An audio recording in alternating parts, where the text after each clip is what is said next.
You're not building a partnership, you're building a backup plan and calling it fair. You split the bills down the middle, equal rent, equal utilities, Venmo for shared dinners, clean, responsible, modern, like you figured out how to have a relationship without the messy financial entanglement that ruins people. But here's what you actually created: two separate financial lives running side by side under one roof. Two people who share a bed, but not a future. Roommates who have sex and call it commitment. And you're both still broke, not because you're splitting wrong, because you're not building together at all. Let's start with the lie you're protecting. 50-50 is fair. It's not. It's math pretending to be fairness while ignoring every reality that makes your lives unequal. You make 60,000, they make 90. You split rent equally. That's not fair. That's you paying a higher percentage of your income while they keep more of theirs. You're drowning in student loans. They're not. Equal payments don't account for unequal burden. You're carrying the invisible labor, the planning, the scheduling, the mental load of keeping the household functional. They're coasting. Equal bills don't measure that. They ignore it. Fairness isn't splitting a number. It's splitting the weight, and you're not doing that. You're just both pretending the number makes it even. But the real damage isn't the split itself. It's what the split creates. Two systems, two budgets, two definitions of normal, two people optimizing individually and calling it partnership. You have no idea what they're actually spending. They have no idea what you're saving. You're both flying blind, hoping your separate financial lives somehow add up to shared success. They won't. Here's what that looks like in real time. You're saving aggressively, tracking every dollar, building an emergency fund because you learned early that chaos destroys you. They're spending freely, upgrading their wardrobe, going out, ordering in, living now because later feels abstract, and because the bills are split, neither of you can say anything. Their money is theirs. Your money is yours. So you quietly resent their freedom. They quietly resent your judgment. And the gap between your realities grows every month while you both pretend it's fine because you're paying your half. Or maybe you're both contributing equally, but one of you makes significantly more. So they're upgrading their life. Better car, nicer trips, new tech. And you're stretched thin just covering your half of rent. You watch them spend on things you can't afford while knowing you're paying the same amount toward the shared bills. And it feels wrong. Not unfair exactly because you agreed to this, but it doesn't feel like partnership. It feels like watching someone live a different life while you share the address. Then there's the scorekeeping. Who paid for dinner last? Who covered the Uber? Who bought groceries this week?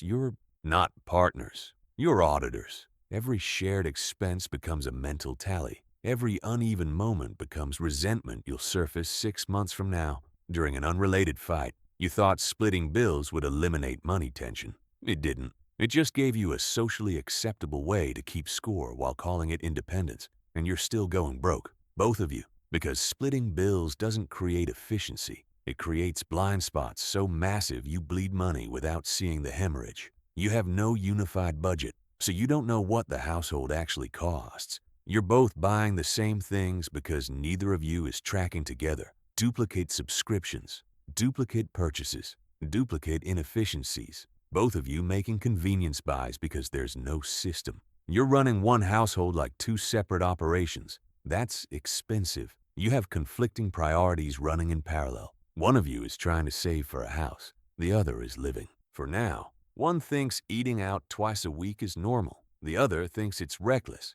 But because the money is separated, these conflicts stay underground. They don't get resolved. They just build pressure. You're not aligned. You're just avoiding the fight. And lifestyle inflation is happening twice. You both got raises. So you both upgraded. Bigger apartment, better car, more restaurants, more travel. But you upgraded as individuals, not as a unit. So instead of building wealth together, you're both spending more and wondering why nothing's accumulating. You're not running a household. You're funding two separate lives that happen to share a lease, and that costs double. Here's the part you don't want to hear. You didn't split the bills because it's smart. You split them because you're afraid. Afraid of dependence. Afraid of being controlled. Afraid of being used. Afraid of needing someone and having them leave. So you kept one foot out the door financially, just in case. And maybe that made sense when you started, when you didn't know if this would last, when protecting yourself felt reasonable.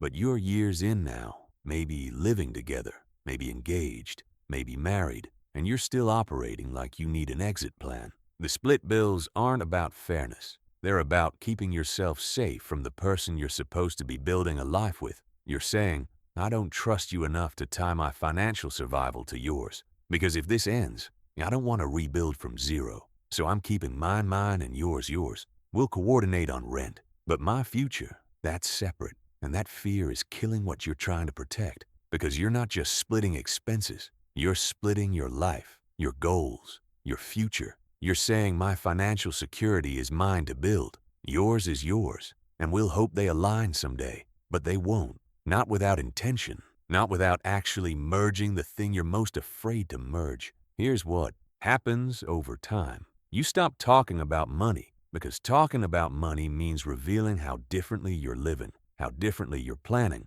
how differently you see the future. So you avoid it. You split the bill. You Venmo your half. You move on. And slowly, quietly, you become financial strangers who share a bed. You lose teamwork, because teamwork requires shared goals, shared visibility, shared accountability, and splitting bills creates the opposite.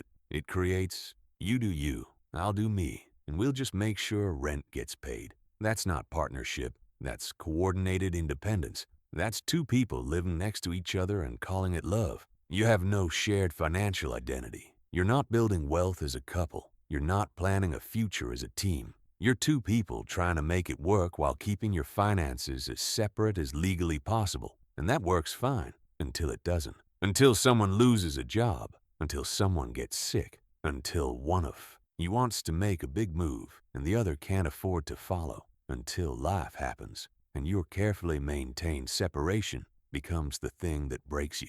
You're sending your half of rent while watching them book a weekend trip you can't afford. You're splitting groceries while they Postmate dinner 3 times this week. You're being responsible while they're being free, and the resentment is building. Not because they're wrong, because you're living two completely different financial realities, and pretending the split makes it equal. It doesn't. Splitting bills can work if you both make similar income, if you both have similar discipline, if you have full transparency, if you're both saving at similar rates, if you both have the same long-term goals, if neither of you is quietly resenting the arrangement, if you're using it as temporary structure, not permanent separation.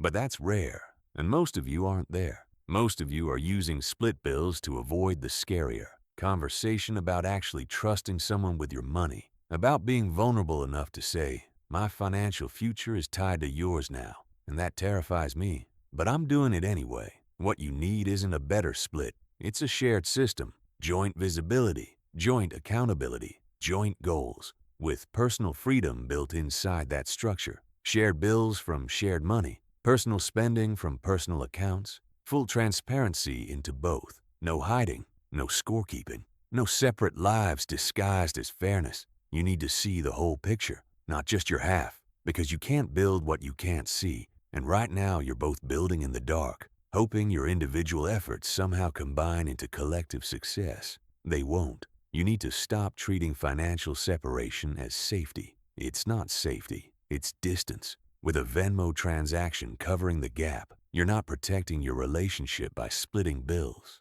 You're preventing it. You're avoiding the vulnerability of financial interdependence, the trust required to actually merge, the teamwork needed to build something bigger than two people living adjacent lives. You can divide expenses forever. You can Venmo your half until one of you dies. You can keep your money separate and call it independence. But if you're not actually building together, if you're still living like financial roommates who happen to love each other, you're not partners. You're people hedging bets. And the split bills aren't proof of fairness. They're proof you're still too afraid to actually commit, to actually trust, to actually build a life instead of two parallel ones that share an address. And that fear will cost you everything a joint account never could. Because you didn't build a partnership, you build a backup plan. And you can't build a future on an exit strategy.